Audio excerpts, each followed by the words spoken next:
श्री शिवाय नमस्तुभ्यम। दोस्तों, हर हर महादेव, घर घर महादेव। काल हरा, दुख हरा, दरिद्र हरा, हर हर महादेव। दोस्तों, ये कहानी है आइए हनुमंत जी विराजिए। दोस्तों, एक साधु महाराज श्री रामायण कथा सुना रहे थे। लोग आते और आनंद विभोर हो जाते थे। दोस्तों, साधु महाराज का नियम था, रोज कथा शुरू करने से पहले बोलते थे, आइए हनुमंत जी विराजिए, कहकर हनुमान जी का आवाहन करते थे। फिर 1 घंटा प्रवचन करते थे। दोस्तों, एक वकील साहब रोज कथा सुनने आते। वकील साहब के भक्ति भाव पर एक दिन तर्कशीलता हावी हो गई। उन्हें लगा कि महाराज रोज आइए हनुमंत जी विराजिए कहते हैं, तो क्या हनुमान जी सचमुच आते होंगे? दोस्तों, अतः वकील साहब ने महात्मा जी से पूछ ही डाला, महाराज जी, आप रामायण की कथा बहुत अच्छी कहते हैं, हमें बड़ा रस आता है, परंतु आप जो गद्दी प्रतिदिन हनुमान जी को देते हैं, उस पर हनुमान जी सचमुच विराजते हैं क्या?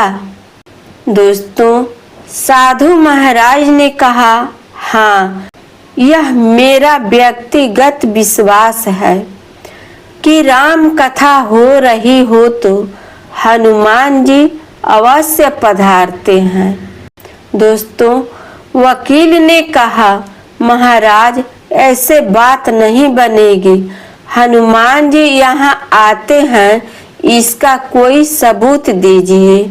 आपको साबित करके दिखाना चाहिए कि हनुमान जी आपकी कथा सुनने आते हैं। दोस्तों, महाराज जी ने बहुत समझाया कि भैया, आस्था को किसी सबूत की कसौटी पर नहीं कसना चाहिए। यह तो भक्त और भगवान के बीच का प्रेम रस है, व्यक्तिगत श्रद्धा का विश्वास है, व्यक्तिगत श्रद्धा का विषय है। आप कहो तो मैं प्रवचन करना बंद कर दूं या आप कथा में आना छोड़ दूं।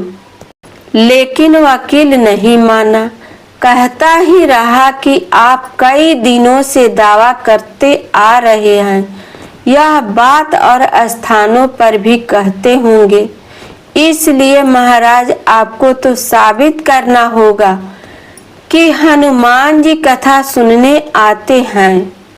दोस्तों, इस तरह दोनों के बीच वाद विवाद होता रहा। मौखिक संघर्ष बढ़ता चला गया।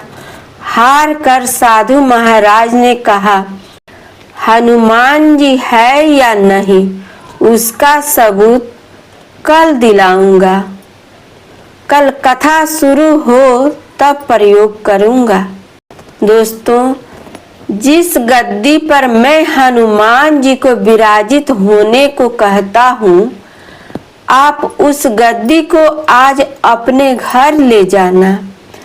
कल अपने साथ उस गद्दी को लेकर आना और फिर मैं कल गद्दी यहाँ रखूंगा। कथा से पहले हनुमान जी को बुलाएंगे, फिर आप गद्दी ऊंची उठाना। यदि आपने गद्दी ऊंची कर दी तो समझना कि हनुमान जी नहीं है। वकील इस कसौटी के लिए तैयार हो गया। महाराज ने कहा, हम दोनों में से जो पराजित होगा वह क्या करेगा, इसका निर्णय भी कर ले। यह तो सत्य की परीक्षा है। दोस्तों, वकील ने कहा, मैं गद्दी ऊंची न कर सका तो वकालत छोड़कर आपसे दीक्षा ले लूंगा। आप पराजित हो गए तो क्या करोगे? दोस्तों, साधु ने कहा, मैं कथा वाचन छोड़कर आपके ऑफिस का चपरासी बन जाऊंगा।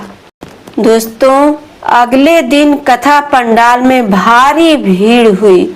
जो लोग रोजाना कथा सुनने नहीं आते थे, वे भी भक्ति, प्रेम और विश्वास की परीक्षा देखने आ गए। काफी भीड़ हो गई, पंडाल भर गया। श्रद्धा और विश्वास का प्रश्न जो था, परीक्षा था। दोस्तों, साधु महाराज और वकील साहब कथा पंडाल में पधारे। गद्दी रखी गई।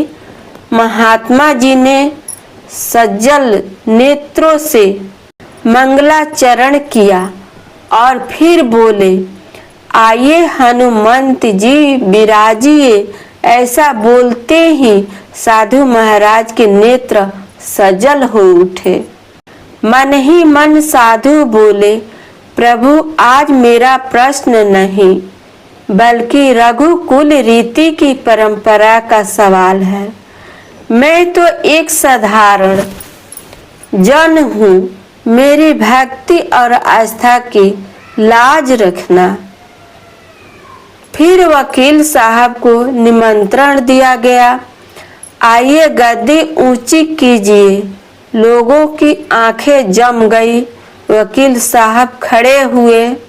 दोस्तों, उन्होंने गद्दी उठाने के लिए हाथ बढ़ाया, पर गद्दी को स्पर्श भी न कर सके। जो भी कारण रहा, उन्होंने 3 बार हाथ बढ़ाया, किंतु तीनों बार असफल रहे। दोस्तों, महात्मा जी देख रहे थे। गद्दी को पकड़ना तो दूर, वकील साहब गद्दी को छू भी नहीं सके। तीनों बार वकील साहब पसीने से तरबतर हो गए। वकील साहब साधु महाराज के चरणों में गिर पड़े और बोले, महाराज गद्दी उठाना तो दूर, मुझे नहीं मालूम कि क्यों मेरा हाथ भी गद्दी तक नहीं पहुंच पा रहा है। अतः मैं अपनी हार स्वीकार करता हूँ।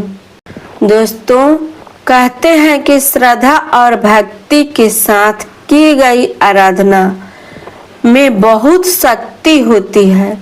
मानो तो देव नहीं तो पत्थर। प्रभु की मूर्ति तो पसाड़ की होती है, लेकिन भक्त के भाव से उसमें प्राण प्रतिष्ठा होती है। और हमारे प्राण तो हमारे भीतर होते हैं। वही पुजारी रूपी सद्गुरु उसे प्रतिष्ठित करते हैं। तब प्रभु सदैव के लिए घट भीतर ही विराजते हैं। श्री शिवाय नमस्तुभ्यम। हर हर महादेव, घर घर महादेव। दोस्तों, आप चैनल पर नए हैं तो चैनल को लाइक सब्सक्राइब जरूर करना, ताकि अगला कहानी आप तक सबसे पहले पहुँचे। दोस्तों, कहानी संपूर्ण हुई। श्री शिवाय नमस्तुभ्यम।